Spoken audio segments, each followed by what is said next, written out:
bíblico. Um abraço desde já a todos aqueles que nos seguem. Um abraço ao nosso irmão Alberto, a nossa irmã Filomena, um beijinho muito grande para ela. O nosso irmão Alberto, sempre juntos neste bom combate. Vamos então abrir a palavra de Deus na primeira carta a Timóteo, capítulo 3. E vamos então dar início, vamos fazer a leitura. Esta é uma palavra fiel. Se alguém deseja o episcopado, excelente obra deseja. Convém, pois, que o bispo seja irrepreensível, marido de uma mulher, vigilante, sóbrio, honesto, hospitaleiro, apto para ensinar, não dado ao vinho, não espancador, não cobiçoso de torpe ganância, mas moderado, não contencioso, não avarento, que governe bem a sua própria casa, tendo seus filhos em sujeição com toda a modéstia, porque se alguém não sabe governar a sua própria casa, terá cuidado da Igreja de Deus?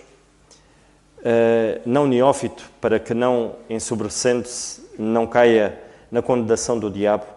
Convém também que tenha bom testemunho dos que estão de fora, para que não caia em afronta e no laço do diabo.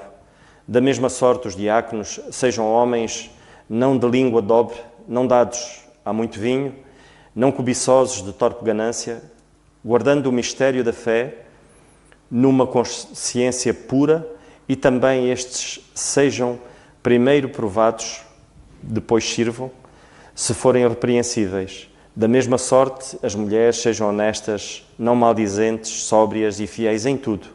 Os diáconos sejam maridos de uma mulher e governem bem os seus filhos e as suas próprias casas, porque os que servirem bem como diáconos adquirirão para si uma boa posição e muita confiança na fé que há em Cristo Jesus.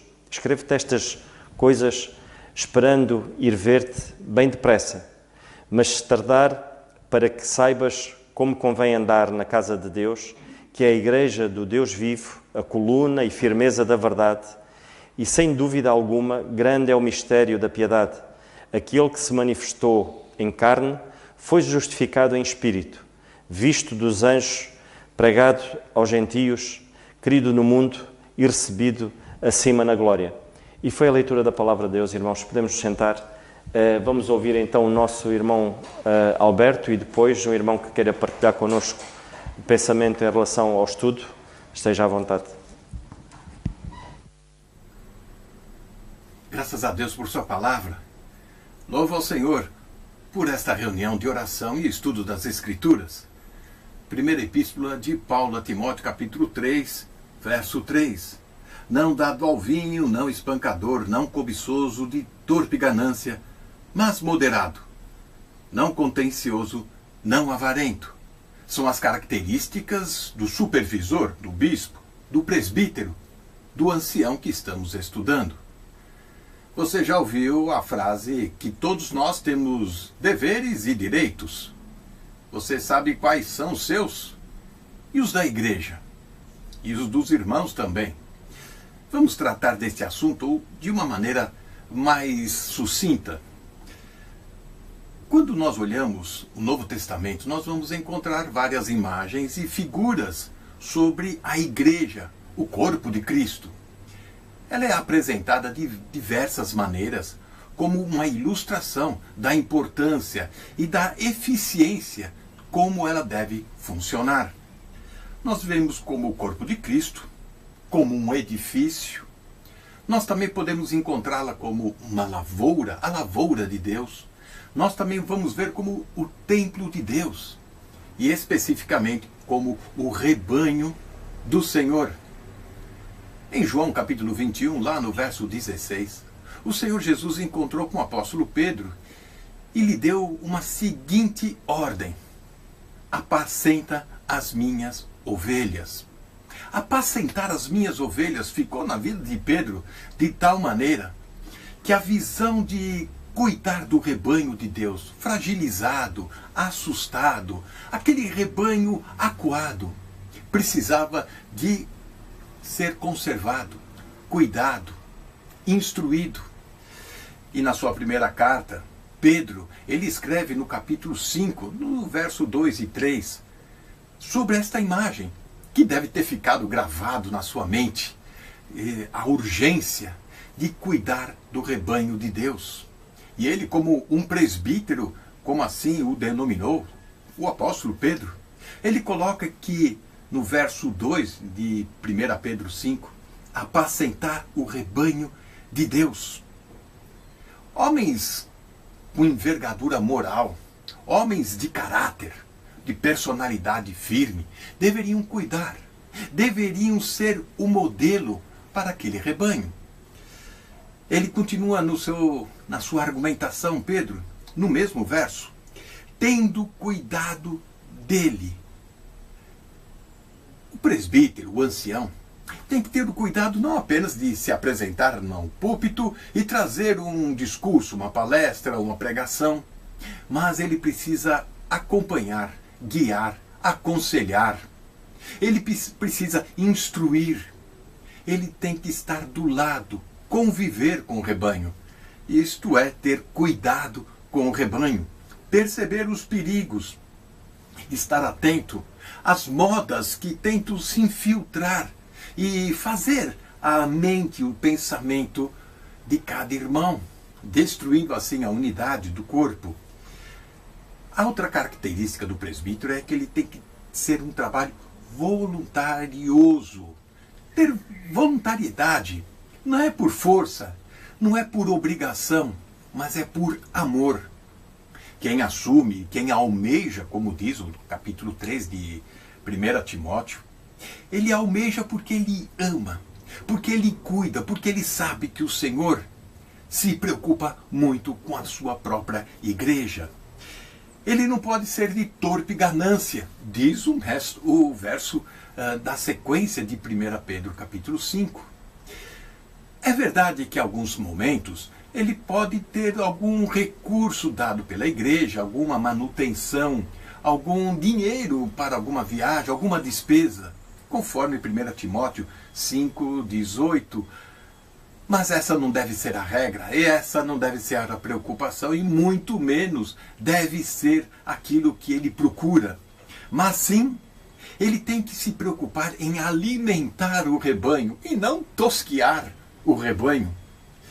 Muitos usam esta posição de preeminência dentro do rebanho para usufruir de benefícios e interesses pessoais. Você não está lá para ser servido, mas para servir. O apóstolo Paulo, ele dá o exemplo. E Pedro também fala sobre de exemplo, modelo para o rebanho. A conduta certa, a conduta, a postura, o comportamento e principalmente o devocional com as coisas de Deus. Atos capítulo 20, o verso 20 e o verso 35 diz que Paulo sempre, jamais deixando de vos anunciar, de cuidar, de instruir, sempre dando o exemplo, mostrando como fazer. É assim que o presbítero, é assim que o ancião deve se postar. Esses são seus deveres. Mas os irmãos, a igreja também tem os seus direitos e nós podemos destacar alguns deles. Veja que deve reconhecê-los. É a igreja que reconhece a sua posição de presbítero, de supervisor. Primeira carta de Paulo aos Coríntios, capítulo 16, verso 15, ou 1 Tessalonicenses 5, no verso 12. Estimá-los. 1 Tessalonicenses 5, 13. Altamente levar em consideração e respeito o presbítero. Honrá-los, 1 Timóteo 5,17. E quando entramos no livro de Hebreus, no capítulo 13, nós vamos encontrar que devemos sempre lembrar deles, imitar a fé deles, obedecê-los, sujeitar-se a eles e saudá-los. Tudo isso você vai encontrar em Hebreus capítulo 13, desde o verso 7 até o verso 24, isso vai acontecer. Mas preste atenção, nenhuma congregação, nenhuma igreja vai eleger o bispo, o presbítero. Isso não é de autoridade dela. As escrituras não mostram isto. Vão mostrar exatamente que quando um presbítero ele é nomeado para uma congregação, para uma igreja, sempre foi feito por um apóstolo, conforme em Atos 14, 23, ou mesmo por alguém enviado por um apóstolo. Isso em Tito 1,5. Hoje em dia não acontece mais isso. A igreja vai apenas reconhecê-lo. E isso está aqui a sabedoria de Deus. Pois se uma igreja vai eleger e escolher, sempre vai eleger e escolher conforme a sua conveniência, seus interesses.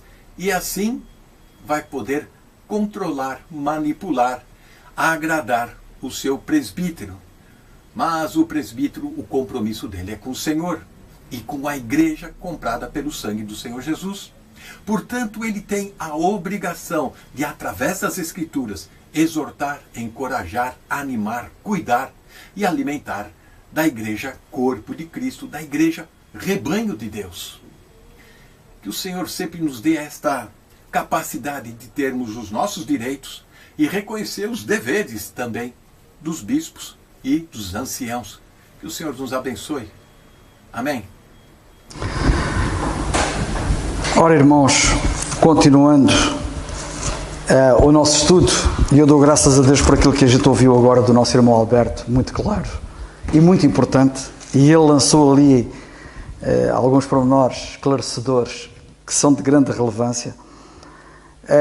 Eu gostava de... Ele citou, não leu, mas citou, lá mais adiante, devemos lá chegar, no capítulo 5 da primeira carta a Timóteo, no capítulo 5, versículo 17, ele disse: os presbíteros que governam bem, estamos a falar deles, dos bispos ou presbíteros, sejam estimados por dignos de duplicada honra. E duplicada honra significa suprir as necessidades financeiras deles. Há honra, popularmente assim entendida, e há a segunda honra, que, de acordo com as Escrituras, é a honra que é suprir as necessidades. Aliás, não vou agora entrar aqui em detalhes, mas só para vocês poderem perceber, isto já foi referido anteriormente, quando no tempo do Senhor Jesus Cristo os fariseus achavam que honravam pai e mãe, e o Senhor disse: vocês não estão a honrar pai e mãe, porque eles diziam que aquilo que... E quando ele dizia honrar pai e mãe, era suprir as necessidades deles. Porque o honrar passa por suprir necessidades. Daqui a duplicada honra. E eles diziam: o que meu pai e a minha mãe podiam aproveitar de mim, isto é corban, oferta ao Senhor. Por outras palavras. E eu estou a dar ofertas ao Senhor, financeiras, e portanto o meu papel está cumprido. Portanto, aquilo que o meu pai podia aproveitar de mim ou a minha mãe, eu já dei ao Senhor, portanto está tratado. Errado. Honrar pai e mãe é suprir as necessidades de pai e de mãe. E o Senhor é muito claro nesta matéria, porque o Senhor não quer uma coisa para si e ver alguém em necessidade. Ok?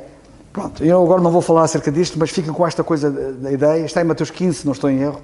Mas o que eu quero chamar a vossa atenção é que os presbíteros, diz aqui o apóstolo, são dignos de duplicada honra, principalmente os que trabalham na palavra e na doutrina.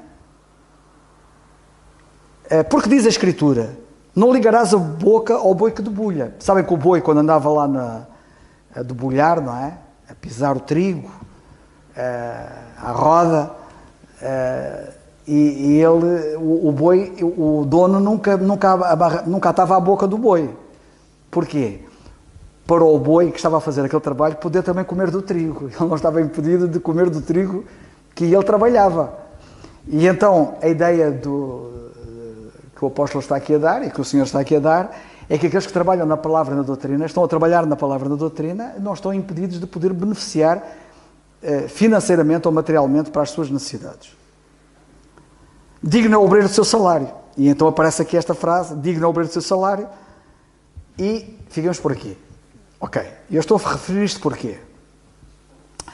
Nós também, na carta aos Coríntios, o apóstolo Paulo, na carta aos Coríntios, e particularmente na segunda carta, mas também na primeira, ele fala muito também do obreiro e das necessidades materiais do obreiro e da necessidade de suprir as necessidades materiais do obreiro. Agora atenção, Atenção àquilo que eu vou dizer agora, ok? Na nossa passagem, no capítulo 3, o apóstolo diz assim no versículo 3, que o presbítero ou o bispo não deve ser cobiçoso. Atenção agora, isto tem a ver com dinheiro, hein? Não deve ser cobiçoso, de torpe ganância, não deve ser ganancioso e não deve ser avarento.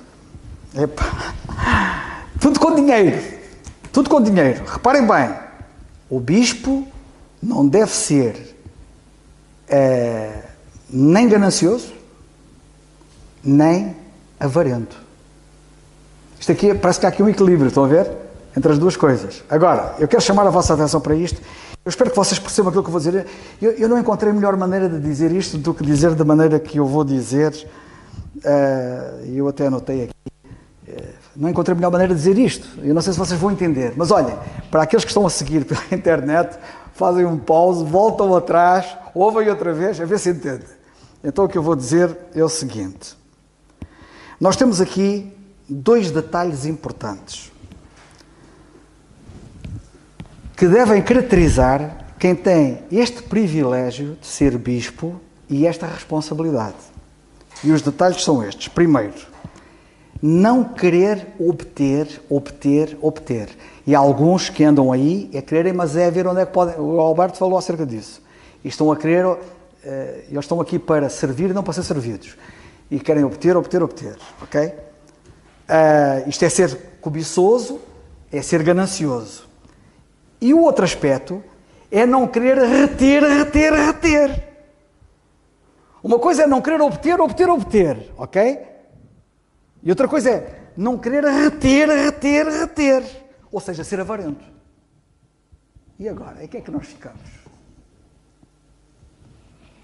E isto é muito importante. Uma pessoa que não obtém muito, uma pessoa, e por isso é que eu digo que vocês pensem bem nisto que eu vou dizer, uma pessoa que não obtém muito, porque não é ganancioso, e é uma pessoa que não retém, dá, não pode ser rica. Certo? Pause, voltem atrás, ouçam aquilo que eu disse agora outra vez. Se a pessoa é uma pessoa que não obtém e não retém, dá, esta pessoa não pode ser rica. Ok? Ele não obtém mais do que aquilo que ele não retém. Frase para pensar. Não consigo dizer isto de outra maneira. Ele não obtém mais do que ele não retém. Porquê?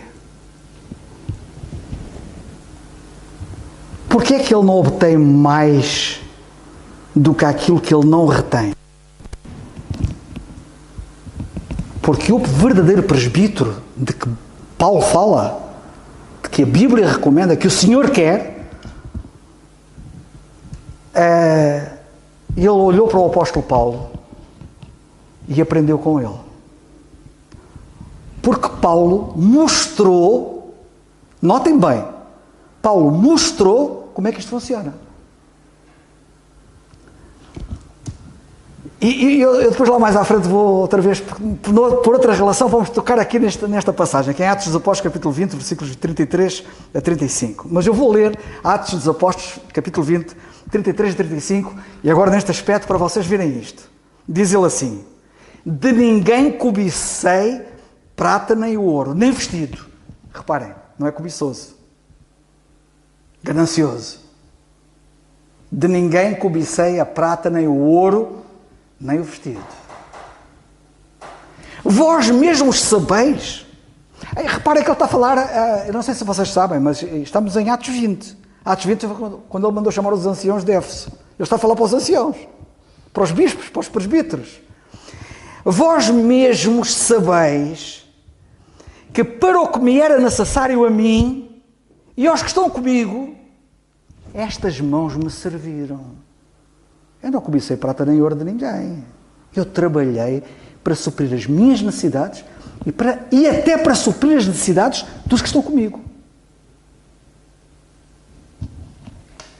tenho-vos mostrado, daí eu dizer, o verdadeiro bispo aprende com o apóstolo Paulo, porque Paulo mostra, tenho-vos mostrado em tudo, que trabalhando assim, é necessário auxiliar os enfermos e recordar as palavras do Senhor Jesus que disse, e esta frase, nesta relação, para mim é lapidária e é muito importante, mais bem-aventurada coisa é dar do que receber. Por isso, ele não retém, ele dá. E quem vive assim não é rico. Não é rico em Wall Street, mas é rico no céu. Isto para mim é muito importante. Agora, o apóstolo diz, havemos lá chegar ao capítulo 5, digno é o obreiro do seu salário. E a grande questão que muitos colocam muitas vezes é, um indivíduo é correto ser assalariado porque está a pregar a palavra, e Paulo diz, até utiliza a figura do boi, eu já falei nisso, que ele está ali a debulhar e portanto se lhe deve atar a boca, ele deve comer do trabalho que está a fazer. Como é que isto acontece? Porque, sabem de uma coisa, nós vemos muita desgraça por aí no mundo religioso e no chamado mundo cristão sobre esta matéria. Muita imoralidade nesta matéria.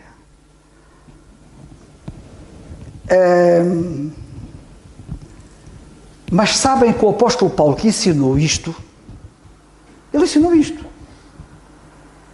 Ele disse que isso é um direito de quem ensina, de quem prega. É um direito, diz ele. Mas Paulo, prescindiu desse direito. E nós devemos olhar para ele.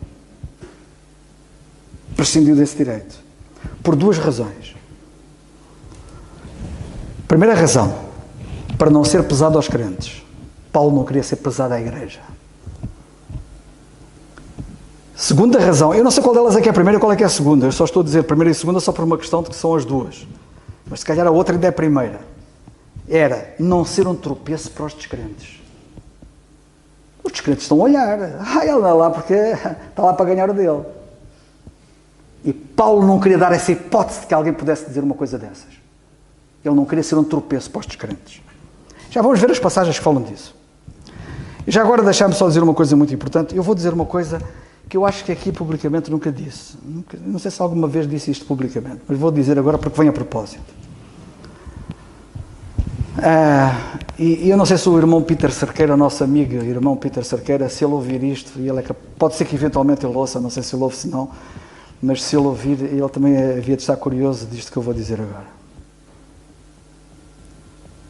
Eu converti-me em 1975, já não sei em que ano, se foi por aí, 77, por aí, ou 78, porque eu converti-me e quando me converti-me a sério e comecei a servir o Senhor e a estudar a Bíblia e tive um grande mestre ao pé de mim, que era o irmão Sobral, que foi um grande mestre mesmo. E aqueles irmãos que estavam ali à volta começaram-me a convidar para pregar, ainda bastante novo nessa altura. E eu fui pregando e pregava quando me convidavam, naturalmente. Um dia, estamos a falar, eu já não me lembro do ano, mas foi para aí em 77, para aí mais ou menos. Houve um congresso da Páscoa, aqueles chamados congressos da Páscoa, que na altura se faziam, nessa altura fazia-se em Espinho. Aquilo era tradicional fazer-se na cidade de Espinho, esse congresso da Páscoa. E nesse ano, eles convidaram-me, além de outros irmãos que falaram, eram mais outros dois, se não estou em erro, convidaram-me a mim para dar uma mensagem. E eu dei, nesse congresso da Páscoa. Esse congresso da Páscoa reunia muita gente, como ainda hoje, quando se fazem, mas naquele tempo ainda reunia mais gente. E estava gente de muitos lugares, inclusivamente havia crentes dos Estados Unidos da América.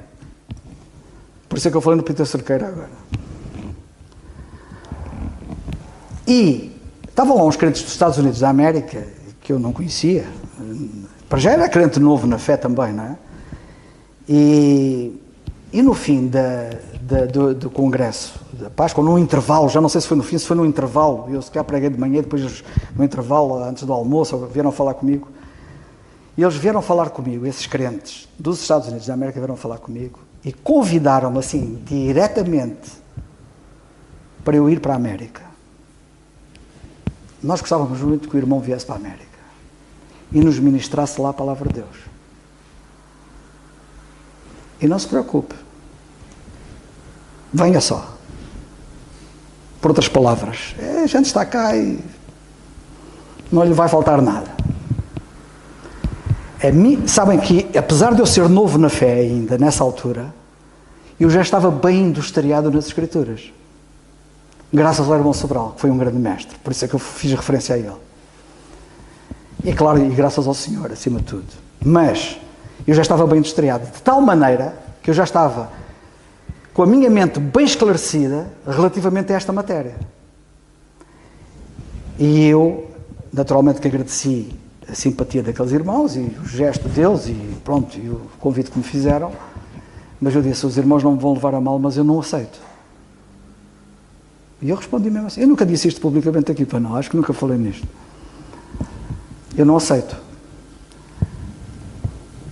E eu já não me lembro, isso não me lembro, se eu expliquei porque é que não aceitava. Mas eu sei porque é que não aceitei. Mas já não me recordo se lhes disse a eles a razão. Isso é que eu já não me recordo. Já foi há muito tempo. Já foi há mais de 50 anos. Há 50 anos, praticamente, quase. E a razão foi esta. E era isto que eu pensava. Era isto que estava na minha cabeça já na altura. E eu não quero ser pesado a ninguém. Eu quero servir o meu Deus. E já na altura, eu estava focado nisso. Eu quero servir o meu Deus, eu quero fazer o máximo que eu puder fazer por Ele, sem ser pesado a ninguém. Porque eu já tinha aprendido de Paulo isto. E Paulo disse, eu mostrei-vos, aos anciãos de Éfeso, eu mostrei-vos. E Paulo abdicou de um direito que tinha, por aquelas duas razões que eu acabei de dizer, e vou passar à frente, porque por causa do tempo que não para.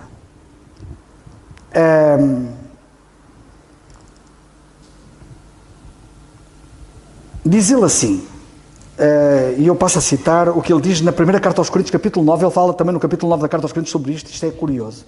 Diz ele assim nos versículos 12 a 15, e passo a citar.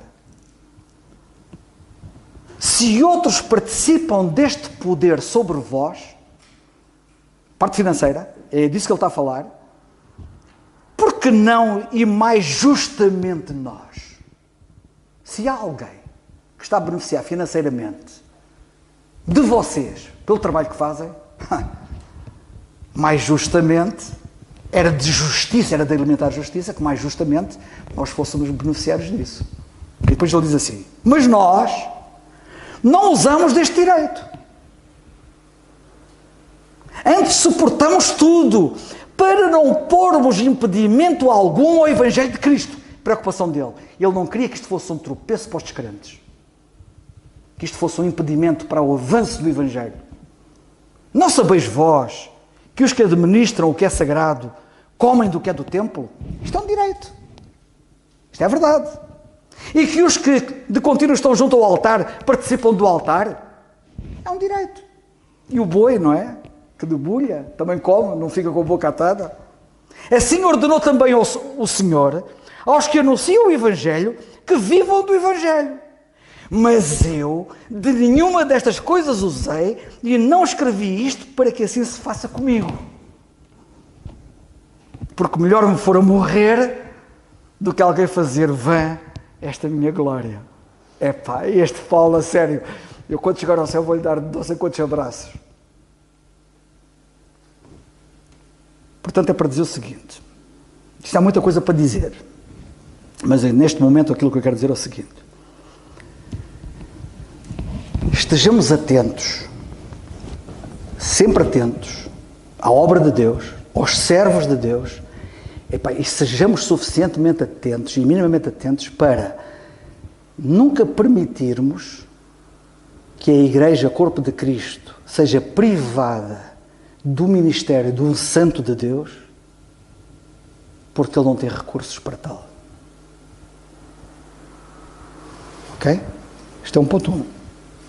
A Igreja tem essa responsabilidade. Estar atenta. E um crente pode estar numa situação que não tem a maneira de... E a Igreja tem que estar atenta e dizer, pá, não vai, está aqui, vai.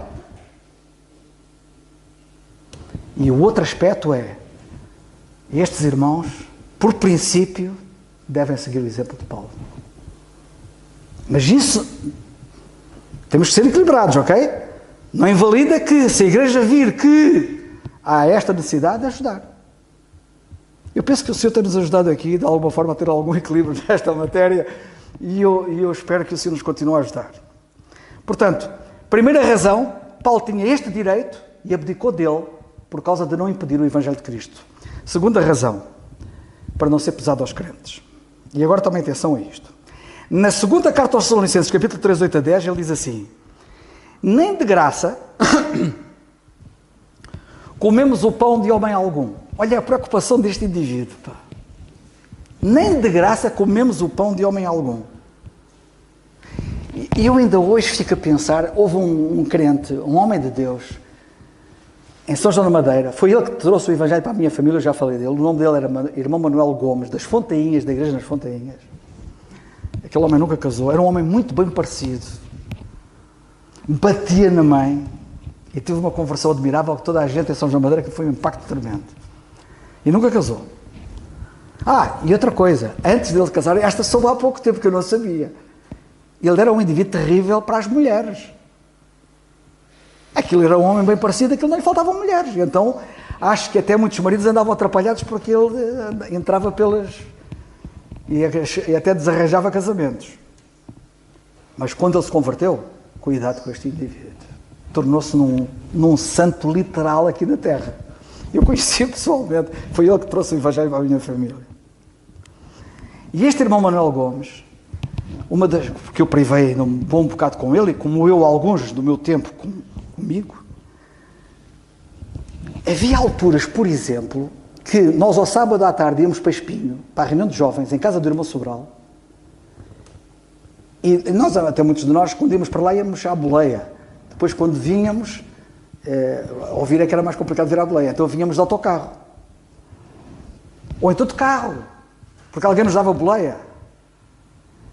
E este irmão Manuel Gomes, quando alguém lhe queria dar boleia, nunca aceitava. E havia lugar no carro, mas ele não aceitava. Faz-me lembrar o apóstolo Paulo que diz assim: eu não comi de graça o pão de homem algum. É uma coisa impressionante. E ele preferia a vida ao autocarro. Estes são homens de envergadura, só quem os conhece. Eu, como conheci, sei do que estou a falar. E ele diz: trabalhando noite e dia, para não sermos pesados a nenhum de vós. Trabalhando noite e dia, para não sermos pesados a nenhum de vós. Não porque não tivéssemos autoridade, mas para vos darem nós mesmos exemplo. É para isto é um exemplo. É para ser um exemplo, é para a gente seguir. Para nos imitardes. Porque, quando ainda estávamos convosco, vos mandamos isto: que se alguém não quiser trabalhar, não coma também. O apóstolo Paulo era muito contra a indivíduos que não queriam trabalhar. Ainda que neste caso era um direito que existia a quem trabalhasse na palavra da doutrina, mas ele prescindiu deste direito. Depois, na segunda carta aos Coríntios 12:13, ele diz assim: pois em que tendes vós sido inferiores às outras igrejas, a não ser que eu mesmo vos não fui pesado? Perdoai-me, isto é grave. Faz referência outra vez que não foi pesado. Estava na mente dele, sempre, permanentemente. Na segunda aos Coríntios 12:14, ele diz assim: eis aqui estou pronto para, pela terceira vez, ir ter convosco, e não vos serei pesado. Eu vou ir pela terceira vez. Olha que ir lá pela terceira vez, aquilo não eram viagens fáceis naquele tempo. E não eram curtas. Pois que não busco o que é vosso, mas sim a vós. Eu não quero aquilo que vocês têm, eu quero-vos é a vós. Não quero o vosso dinheiro. Porque não devem os filhos entesourar para os pais, mas os pais para os filhos. E eu é que estou aqui pronto para vos dar tudo e mais alguma coisa. Não são vocês que me têm que dar a mim, eu é que tenho. Vocês é que são filhos, eu é que sou o pai. Epá, isto aqui, ficávamos aqui, sei lá, quanto tempo aqui a pensar nisto e a meditar nisto. E o versículo 16, do mesmo capítulo, 12, diz assim: mas seja assim, eu não vos fui pesado, mas sendo astuto, vos tomei com dolo. Que eu quero apenas, mais uma vez ele diz, não vos fui pesado. Na primeira carta aos Tessalonicenses 2,9, ele diz assim: porque bem vos lembrais, irmãos, do nosso trabalho e fadiga. Perdão. Até-me seca a garganta. Pois trabalhando noite e dia, para não sermos pesados a nenhum de vós, vos pregamos o Evangelho de Deus. Mais uma vez. Ele trabalhava noite e dia para não ser pesado aos crentes. Porque ele, para pregar o Evangelho como ele pregava, ele precisava de tempo. E era durante o dia, quando muitos estavam a trabalhar, parte do dia era para ele fazer o trabalho de Deus. E ele então tinha que ir buscar horas à noite, além de outras durante o dia, para no conjunto poder realizar capital, para pagar as despesas que ele tinha naturalmente e mais as despesas dos que andavam com ele. No versículo 8, ele diz assim, eu penso que é no mesmo sítio, por acaso não apontei bem, mas deve ser, 1 Tessalonicenses 2, 8 e 9, diz assim: outras igrejas despojei eu, para vos servir. Outras igrejas eu despojei para vos servir, recebendo delas salário. Elas chegavam-se à frente. E quando estava presente convosco e tinha necessidade, a ninguém foi pesado. E tinha necessidade, até mesmo perante a necessidade, ele disse: eu não quis ser pesado. Porque os irmãos que vieram da Macedónia supriram a minha necessidade. Mas cá está. A igreja atenta. Se ele precisasse, alguém devia... E os da Macedónia, não sei se vocês sabem, mas os da Macedónia eram pobres. Estes crentes da Macedónia eram pobres. E em tudo me guardei de vos ser pesado. E ainda me guardarei. Eu tenho dúvidas de onde é que está esta passagem, se está em Tessalonicenses, se está em Coríntios, mas pronto. Fica aí, vocês investiguem e vocês vão lá chegar. Porque eu não apontei devidamente. Exatamente. É 2 Coríntios, capítulo 11, versículo 8 e 9. Porque os irmãos que vieram da Macedónia supriram a minha necessidade e em tudo me guardei de vos ser pesado e ainda me guardarei.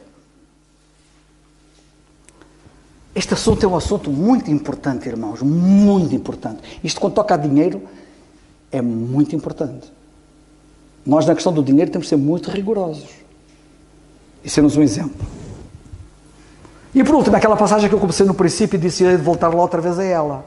E agora, reparem que aquela passagem que eu li no princípio, e estava a falar dela só porque era mais bem-aventurada a coisa dar, não é reter, é dar, mas agora é em relação a isto. A mesma passagem que diz assim, porque é neste contexto que esta passagem aparece.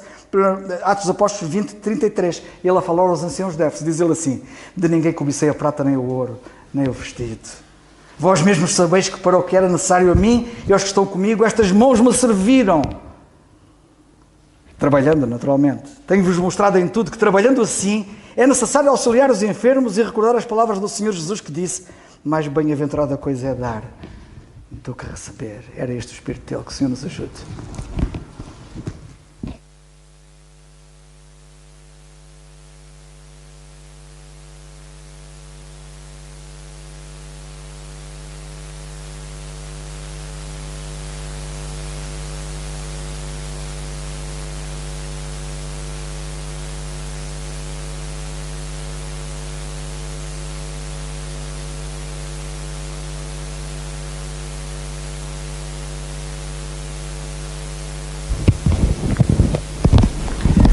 Irmãos, graças a Deus por aquilo que ouvimos, e é isso, é este assunto e o que é bom na palavra de Deus, não há nada que fique por dizer, não há nada que fique por esclarecer, e esta área financeira é muito importante, quer na igreja, quer nos nossos lares, e o Senhor é claro em relação a isso, e nós vimos esta noite, quer pelo nosso irmão Alberto, como quer pelo nosso irmão Carlos, a vontade de Deus, que o Senhor assim nos ajude a sermos íntegros, mas acima de tudo a pensarmos que só somos dispenseiros do Senhor e nada é nosso, e estamos aqui de facto como dispenseiros, estamos aqui como de facto podermos gerir aquilo que o Senhor nos dá da melhor maneira, em benefício dos outros, e esse certamente será o nosso propósito como igreja, estarmos atentos e cuidarmos daqueles que têm necessidade. E é isso, irmãos, foi muito bom aquilo que ouvimos, que o Senhor assim nos ajude. Força, Carlos. Eu não sei se está a ser gravado, mas está a ser gravado ainda. Ok. Quero dizer mais uma coisa a propósito, peço desculpa. Quando aqueles crentes americanos chegaram ao pé de mim e fizeram aquele convite, quero-vos dizer, isto é importante. Eu não trabalhava. Ok? Eu ainda estudava. Isto para dizer o quê? Para dizer que a tentação era muito mais forte. Epá, eu tenho que preocupar com o trabalho. Está garantido. Certo? É só isto que eu queria dizer. Mas era importante dizer isto. Porque eu na altura, o que estava na minha cabeça era assim: Senhor, eu não vou, porque essa questão tinha sido colocada na minha cabeça. Se eu podia ser um obreiro de tempo integral, como havia muitos, não é? Ou alguns, não havia muitos, havia alguns, obreiros, chamados obreiros de tempo integral. Dizia, se calhar eu posso vir a ser um obreiro de tempo integral, mas assim, não. Eu quero arranjar trabalho e quero trabalhar para suprir as minhas necessidades e eventualmente de outros, mas não quero viver sendo pesado aos outros. E graças a Deus que o Senhor conduziu o Carlos de outra maneira, porque senão hoje não estaríamos aqui conhecendo-nos uns aos outros e tendo o Carlos connosco. Mas o Senhor é assim, Ele faz as coisas da melhor maneira. Temos é que pôr o nosso coração no sítio certo.